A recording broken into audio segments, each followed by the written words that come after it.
Om Swastiastu, perkenalkan nama saya Ida Bagus Gede Tri Manuhara Barispada Manuabe, NIM 2211021034, nomor absen 10. Saya dari kelas PBSA 4B Denpasar. Di sini saya akan menelaah suatu cerita legenda, yaitu asal-usul Selat Bali.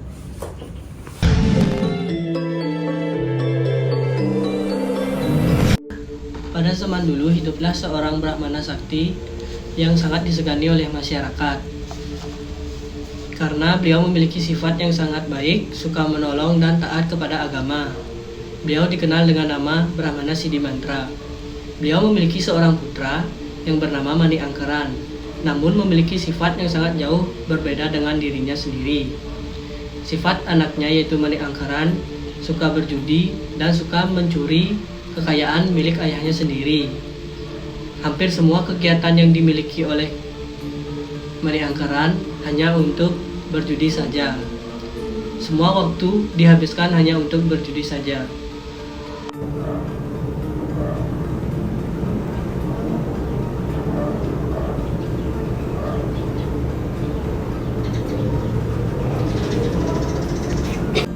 Singkat cerita, kekayaan milik ayahnya pun habis karena berkat ulah dari Mani Angkeran.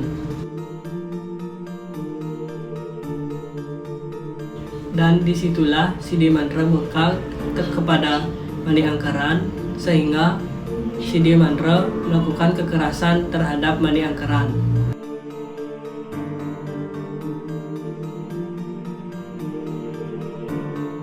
Karena merasa bersalah, Mani Angkeran memohon ampun kepada ayahnya. Walaupun sudah memohon ampun, tidak sedikit pun merubah sifat dari Mani Angkeran. Tanpa kata sedikit pun, ayahnya pun pergi meninggalkan rumah dan Mani Angkeran untuk melakukan tapa brata agar menemukan solusi.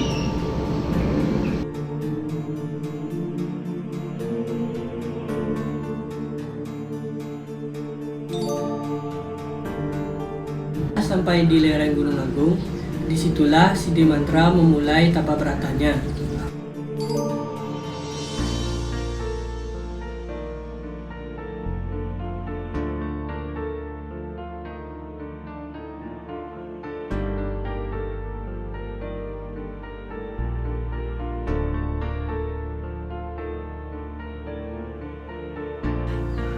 Pada saat melakukan tapa brata, hingga larut malam, tiba-tiba muncullah sebuah cahaya yang sangat bersinar di depan hadapan Siddhimantra.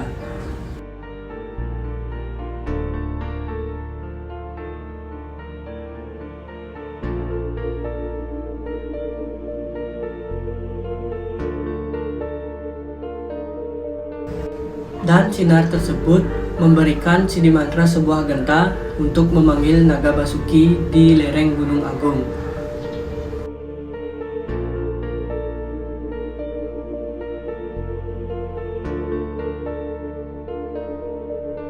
Setelah bertemu dengan naga Basuki pun sudah mengetahui apa yang dialami dengan Siddhimantra.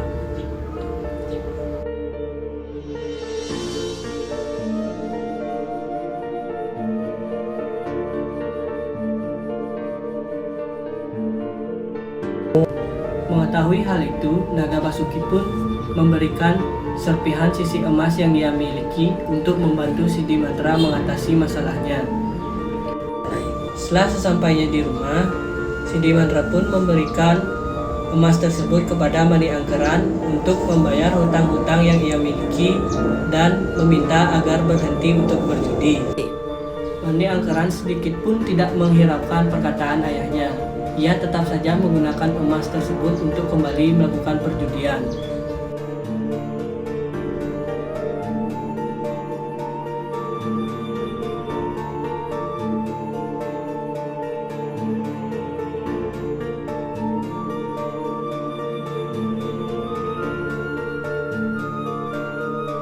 Dan lagi-lagi Mani Angkeran kalah dalam perjudian tersebut, sehingga utang yang ia miliki sangat bertambah banyak.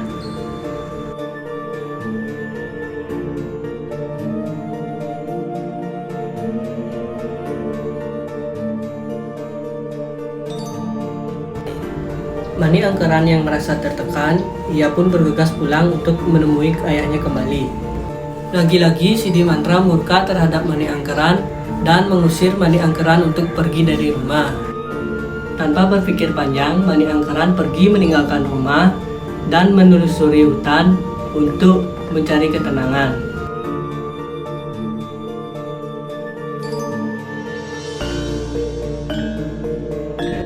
Tak berlangsung lama, Mani Angkeran dihampiri oleh seseorang yang pernah melihat ayahnya pergi ke lereng Gunung Agung. Dan di sana ia menyarankan agar Mani Angkeran pergi ke lereng Gunung Agung. Barangkali itu bisa mengatasi masalahnya.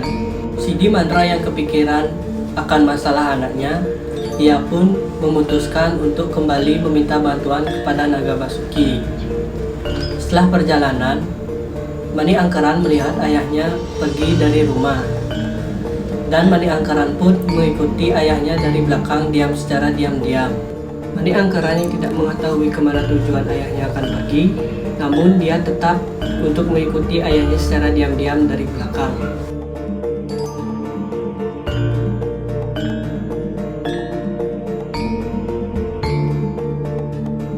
Secara mengejutkan, Mani Angkeran melihat ayahnya bertemu dengan seekor naga yang besar. Ia menekat memotong ekor naga tersebut dan berlari keluar dari lereng Gunung Agung. Naga Basuki yang marah mengejar Mani Angkeran kemanapun ia berlari.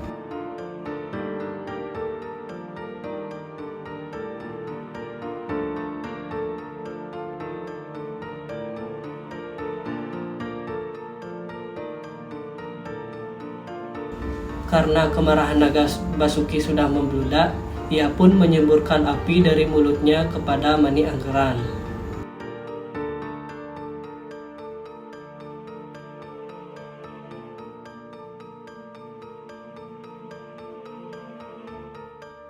Mani Angkeran berlari kebingungan karena melihat seisi hutan sudah terbakar oleh api yang dikeluarkan dari mulut Naga Basuki.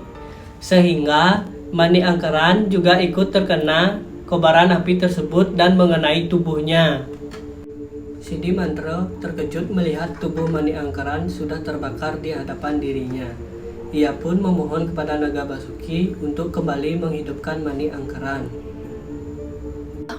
Naga Basuki menyanggupi permintaan dari Sidi Mantra dengan syarat Sidi Mantra harus kembali menyambungkan ekor Naga Basuki dan menyerahkan Mani Angkeran untuk mengabdi kepada Naga Basuki.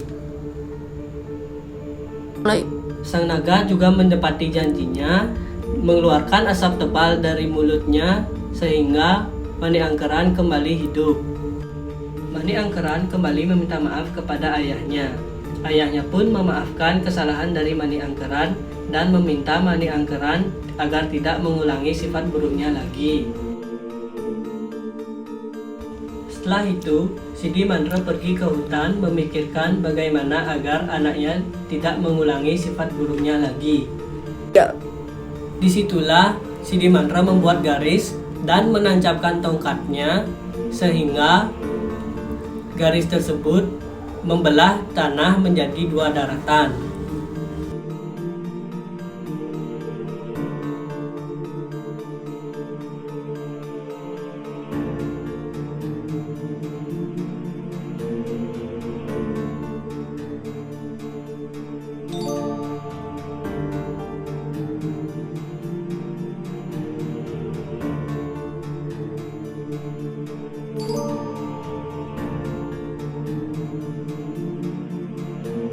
Setelah daratan tersebut terbelah, maka terbentuklah dua pulau, yaitu Pulau Jawa dan Pulau Bali. Maka dari situlah asal-usul dari Selat Bali tersebut.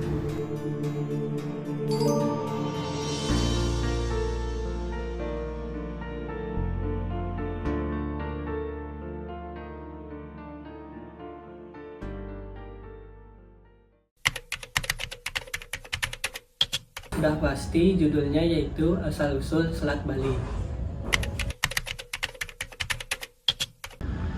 Tema dari cerita tersebut yang saya ceritakan tadi ada dua kategori yang menurut saya masuk, yaitu yang pertama magis dan yang kedua kecerobohan. Dari kedua kategori tersebut, yang menurut saya yang mencakup seluruh isi cerita yaitu kecerobohan, yaitu digambarkan dari kecerobohan Mani Angkeran karena dia suka berjudi, mencuri, dan hal yang membuat kebodohan yang dia buat yaitu memotong ekor naga Basuki. Tokoh-tokoh yang ada dalam cerita tersebut ada 3. Yang pertama Mani Angkeran, yang kedua Brahmana Sidimantra, dan yang ketiga Naga Basuki. Watak dari penokohan dalam cerita tersebut, Mani Angkeran yang mempunyai watak yang ceroboh, Brahmana Sidimantra yang mempunyai watak yaitu suka menolong, baik dan taat agama. Naga Basuki yang mempunyai sifat suka menolong. Karena apa saya bisa sebutkan seperti itu? Karena Naga Basuki sering menolong Brahmana Sidimantra.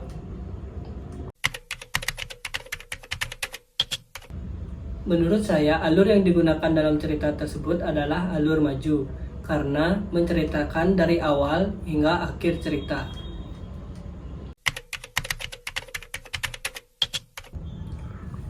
Latar tempat dalam cerita tersebut ada 3, yaitu di rumah Mani Angkeran dan Brahmana Sidimantra, di hutan, dan di lereng Gunung Agung.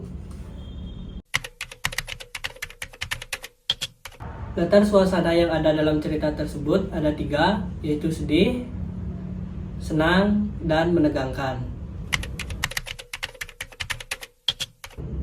Sudut pandang yang digunakan dalam cerita ini yaitu sudut pandang orang ketiga, karena pengarang tidak ikut atau tidak terlibat dalam cerita tersebut. Amanat yang bisa kita ambil dari cerita tersebut yaitu janganlah sesekali kita melakukan hal-hal yang ceroboh sehingga dapat merugikan diri kita sendiri dan orang lain. Jika dibuatkan grafik, maka seperti inilah gambar dari grafik cerita tersebut.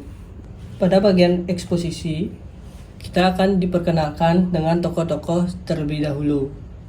Setelah eksposisi ini berjalan, maka dia akan bertemu dengan peristiwa pemicu, di mana peristiwa pemicu ini digambarkan dengan Mani Angkeran yang suka berjudi.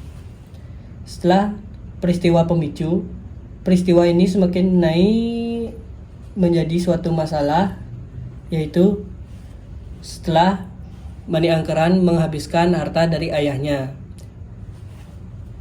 Setelah dari aksi naik, maka masalah ini semakin tinggi, semakin membludak di titik klimaks. Di mana di titik klimaks ini Mani Angkeran berani memotong ekor dari naga Basuki. Setelah memotong ekor naga Basuki, permasalahan sudah agak mereda karena Mani Angkeran sudah mati. Setelah Mani Angkeran mati, grafik kembali lurus dan resolusi. Resolusi ini dimana Sidimantra dengan naga Basuki membuat perjanjian dan akan memisahkan Mani Angkeran dengan Sidimantra. Seperti itu. Kontribusi cerita tersebut terhadap masyarakat yaitu masyarakat lebih mengetahui sejarah asal-usul dari Selat Bali tersebut, dan masyarakat juga bisa mengambil pesan-pesan moral atau nilai-nilai yang terkandung dalam cerita tersebut. Sekian dari saya. Tanpa saya sadari, saya sudah mempelajari 3 hal, yaitu saya bisa mencari unsur-unsur intrinsik dari cerita tersebut, dan yang kedua, saya sudah bisa menentukan tema, dan yang ketiga, saya sudah bisa menentukan grafik bagaimana cerita tersebut. Seperti ini. Mungkin cukup dari saya tutup dengan Pramu Santi. Om Santi Santi Santi Om.